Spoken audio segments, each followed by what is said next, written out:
जयाचार्य 1914 में जब लाडनू विराजमान थे, तब लाडनू के लोगों ने निवेदन किया, गुरुदेव इस बार आप लाडनू में ही चातुर्मास करवाएं।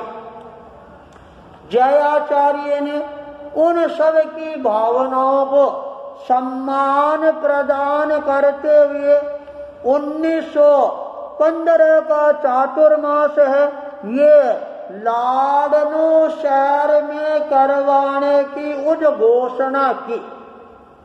इस उद्घोषणा को सुनकर लाडनू का श्रावक समाज है, बड़ा ही मन में प्रसन्नता की अनुभूति है, वह करना प्रारंभ कर देता है। और जब चातुर्मास का समय आता है, जयाचार्य पूरे थली प्रदेश में परिभ्रमण करने के पश्चात लाडनू शहर में चातुर्मास के लिए प्रवेश करवाते हैं। और वह लाडनू का चातुर्मास है, वह भी एक ऐतिहासिक चातुर्मास के रूप में आगे बढ़ना प्रारंभ होता है। और उस समय जयाचार्य के साथ में एक संत थे, जिनका नाम था मुनि दीपचंद जी। आगे आती है और जयाचार्य को निवेदन करती हैं, गुरुदेव इस बार मेरे मन में भी तपस्या करने की भावना जग रही है, आप कृपा करके मेरे को 36 दिनों की तपस्या का प्रत्याख्यान करवा दें। जयाचार्य ने तपस्वी को 36 दिनों की तपस्या का प्रत्याख्यान करवा दिया। और उस समय एक साध्वी भत्तू जी जयाचार्य के सामने आती है और निवेदन करती है, गुरुदेव इस चातुर्मास काल के अंदर मेरे मन में भी तपस्या करने की भावना जग रही है, आप कृपा करके मेरे को 1 महीने की तपस्या का प्रत्याख्यान करवा दें। एक साध्वी और आती है, साध्वी बन्ना जी, उन्होंने कहा आप मेरे को 20 दिनों की तपस्या का प्रत्याख्यान करवा दें। लाडनू शहर के अंदर तपस्या का ऐसा वातावरण है, वह बनना प्रारंभ होता है। लाडनू शहर के अंदर दूलीचंदी दुग्गड़ ने बड़े ही जोश और क्रोश के साथ जयाचार्य का ये चातुर्मास करवाया था। उनकी प्रेरणा से श्रावक श्राविकाएं हैं, वो तपस्या के अंदर आगे बढ़ना प्रारंभ करती हैं और देखते देखते पचरंगी तप है वह पूरा हो जाता है, सतरंगी तप है वह पूरा हो जाता है, नवरंगी तप है वह पूरा हो जाता है और 11रंगी तप कर लाडनू के श्रावक श्राविकाओं ने जयाचार्य के उस चातुर्मास काल के अंदर एक नए इतिहास के सुनहले पृष्ठ का सृजन कर दिया था। जयाचार्य भी लाडनू में इतनी तपस्याओं का अंबार देखकर मन में बड़ी प्रसन्नता की अनुभूति करना प्रारंभ कर देती है। और उस समय सरदार सती मन में बड़ी प्रसन्न हो रही है और कार्य गुरुदेव देखो लाडनू क्षेत्र के अंदर आपके पदार्पण से नए नए काम हैं, अपने आप संपादित होते जा रही है। शादियों की व्यवस्थाएं अच्छी हो गई, पुस्तक पन्नों की व्यवस्थाएं अच्छी हो गई, भंडार है यह सुव्यवस्थित हो गया। मुनि अनोख चंद जी ने 6 महीने की तपस्या का प्रत्याख्यान किया और मुनि दीप जी, साधी भट्टू जी, साधी बन्ना जी ने तपस्या के क्षेत्र में आगे बढ़े और लाडनू जैसे शहर में श्रावक श्राविकाओं में पचरंगी हो गई, सतरंगी हो गई, नवरंगी हो गई और 11 रंगी तपस्या। ये तो इतिहास की दुर्लभतम घटना बन जाती है। आपका व्यक्तित्व है वह सबको प्रभावित करने वाला बनता जा रहा है। इधर दृढ़ मनोबल वाली साध्वी दीपा जी, इस वर्ष का चातुर्मास है 1915 का। 14 साध्वियों के साथ में देवगढ़ क्षेत्र में करते हैं। देवगढ़ एक तरह से मारवाड़ से मेवाड़ का प्रवेश द्वार है, वह गिना जाता है। उस क्षेत्र में जब साध्वी दीपा जी चातुर्मास के लिए पधारती है, सारे देवगढ़ के अंदर एक नए वातावरण का निर्माण है। वह निर्माण होना प्रारंभ हो जाता है। जब चातुर्मास प्रारंभ होता है, पूरे मेवाड़ का ध्यान है वह देवगढ़ पर केंद्रित हो जाता है। कई सवार साध्वी दीपा जी है, वह देवगढ़ के अंदर क्या चमत्कार करेगी। चातुर्मास की 14 आती है, साध्वी दीपा जी ने तत्काल सभी साध्वियों को अपने पास में बुलाया और बुलाकर कहा, बोलो साध्वियों, इस बार तुम देवगढ़ में आई हो और यह देवगढ़ है, ये ठगों की नगरी कहलाती है। देवगढ़ के लोग होते हैं वो औरों को ठगने के अंदर बड़े माहिर होते हैं। अरे और तो क्या, देवगढ़ के लोगों ने उदयपुरी महाराणा को भी ठगने के अंदर कोई कमी नहीं रखी थी। तो यह देवगढ़ है, ठगों की नगरी है। क्या इन ठगों की नगरी के अंदर तुम्हें कोई नया जलवा है वो दिखा सकती हो क्या? इन ठगों को भी अपने प्रभाव से प्रभावित कर सकती हो क्या? यह सुनकर साध्वियों ने निवेदन किया, साध्वी प्रहलाद, यदि आपका आशीर्वाद हो, आपकी अनुकंपा हो, आपकी दया हो, तो हमें देवगढ़ में भी ठगों की नगरी के अंदर भी एक नए इतिहास का सृजन कर सकती है। तो साध्वी दीपा जी ने कहा, बोलो कौन साध्वी है जो इतिहास का सृजन कर सकती हो? उस समय एक साध्वी मलुकान जी है, वो तत्काल खड़ी होती है और खड़ी होकर निवेदन करती है, मैं इस देवगढ़ के अंदर आपकी अनुकंपा से 6 महीने की तपस्या का प्रत्याख्यान करने के लिए तैयार हूं। यह बात सुनकर देवगढ़ के जो ठग लोग हैं वो भी देखते रह जाती हैं।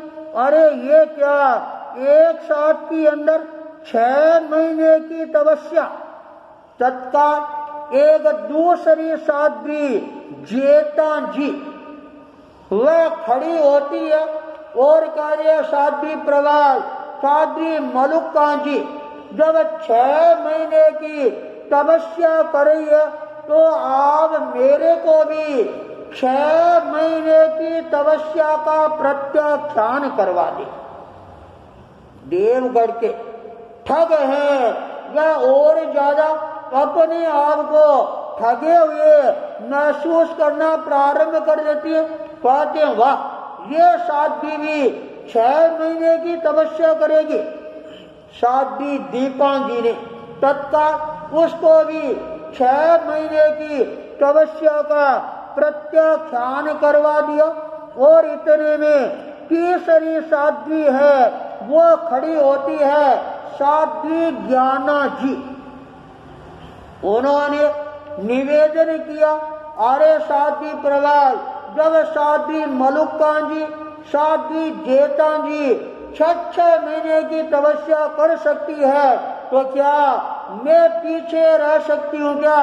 आप मेरे को भी 6 महीने की तपस्या का प्रत्याख्यान करवा दे। सारे लोग देख रही हैं दंग रह रही हैं। अरे ये क्या देखा देख कोई तपस्या होती है क्या? पर देवगढ़ में हो रही है। जो 3 साध्वियों ने 6 महीने की तपस्या का प्रत्याख्यान किया और इतने में एक साध्वी और खड़ी हो जाती है साध्वी झूमा जी। उन्होंने निवेदन किया साध्वी प्रवाल साध्वी मलुका जी जेता जी ज्ञाना जी 6 महीने कर सकती है तो क्या मैं नहीं कर सकती क्या? आप मेरे को भी 6 महीने की तपस्या का प्रत्याख्यान करवा दे। एक साथ में 4 साध्वियों ने 6 महीने की तपस्या का प्रत्याख्यान करके ठगों की नगरी देवगढ़ की अंदर सुनहले इतिहास के पृष्ठ का सृजन कर दिया।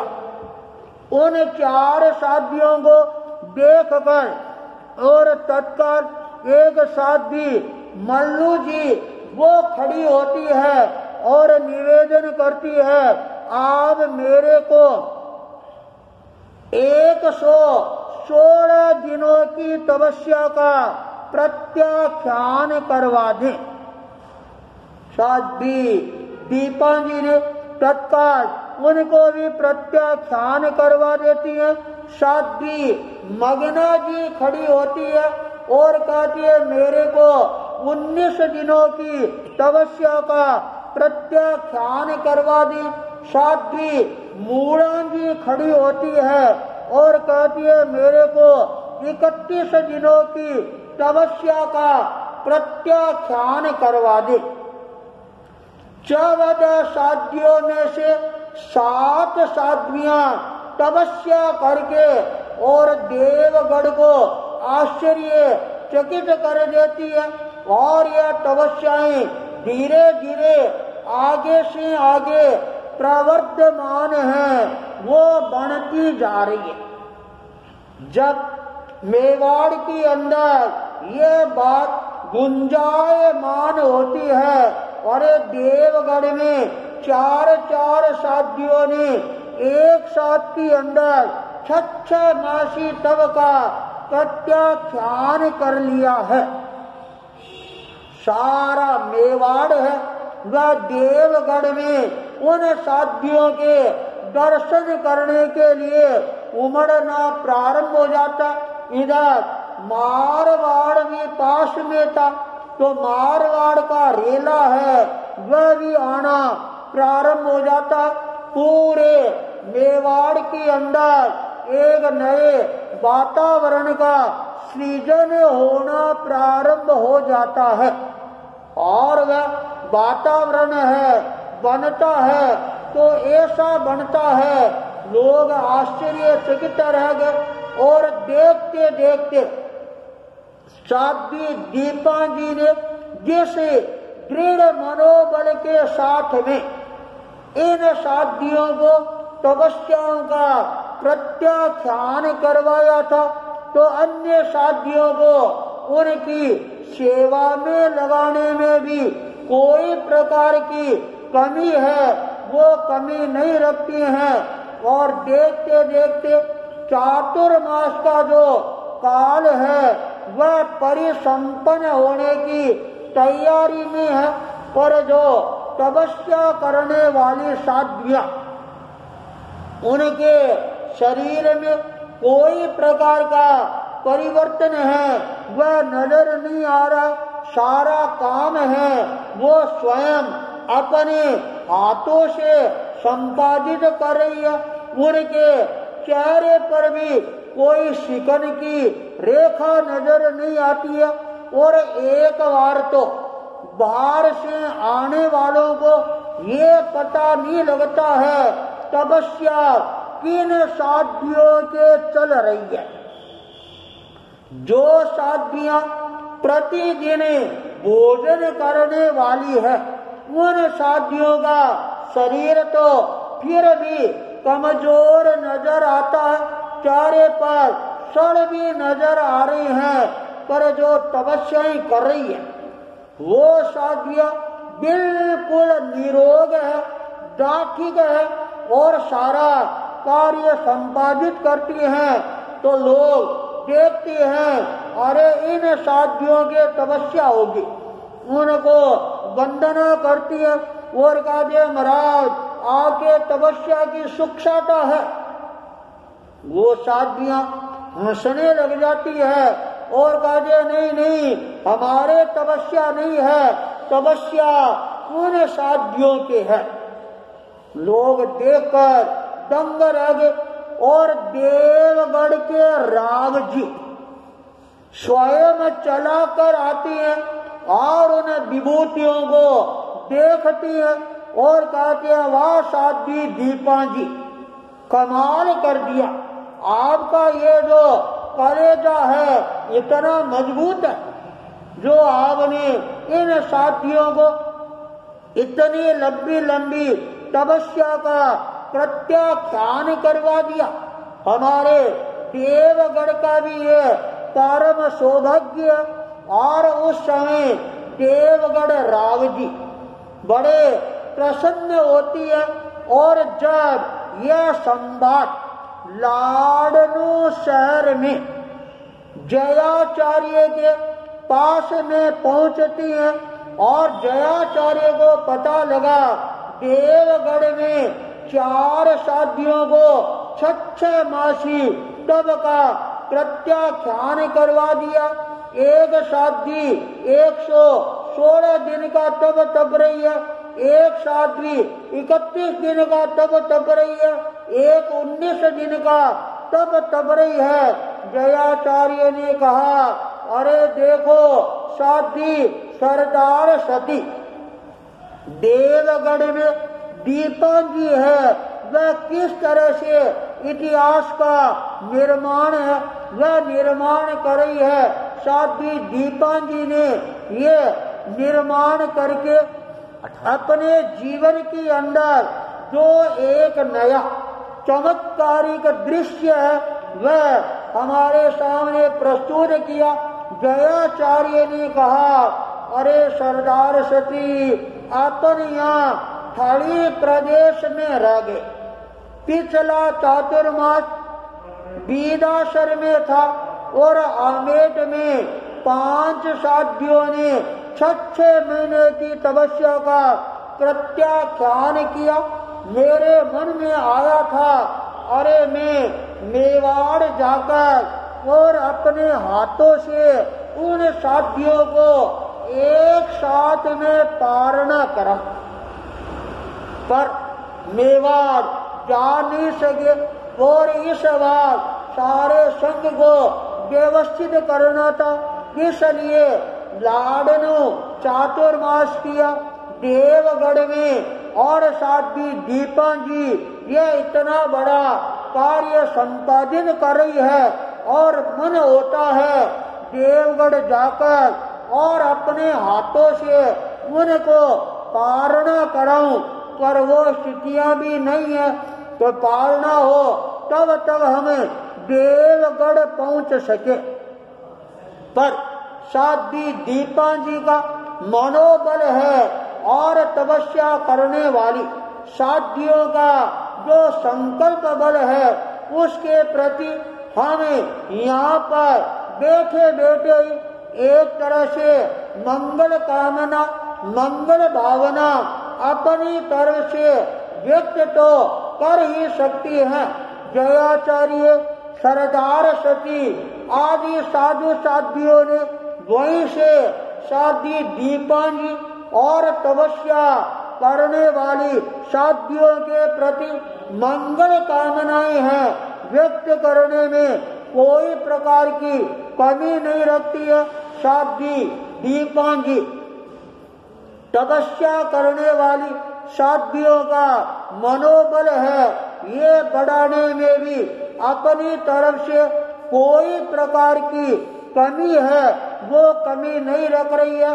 और जब तपस्याएं सानंद संपन्न होती है, साध्वी दीपान जी ने अपने हाथों से उन साध्वियों को तारना करवाती है और उस समय मेवाड़ में विचरण करने वाले अनेकों सिंगाड़ी हैं, वो भी देवगढ़ में पहुंच जाती हैं। पूरा मेवाड़ है वह देवगढ़ में इकट्ठा हो जाता है।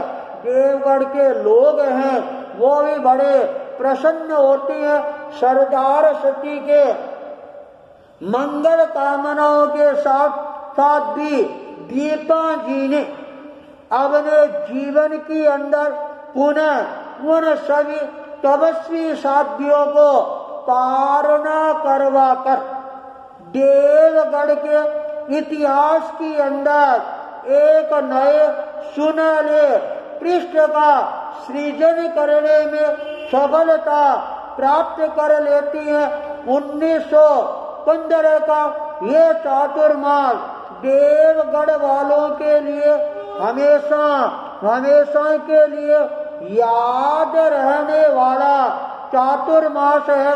उस चातुर्मास के रूप के अंदर परिवर्तित हो जाता है और आज भी देवगढ़ के लोग हैं साध्वी दीपान जी को याद करते रहती हैं, तपस्या करने वाली साध्वियों को याद करते रहती हैं।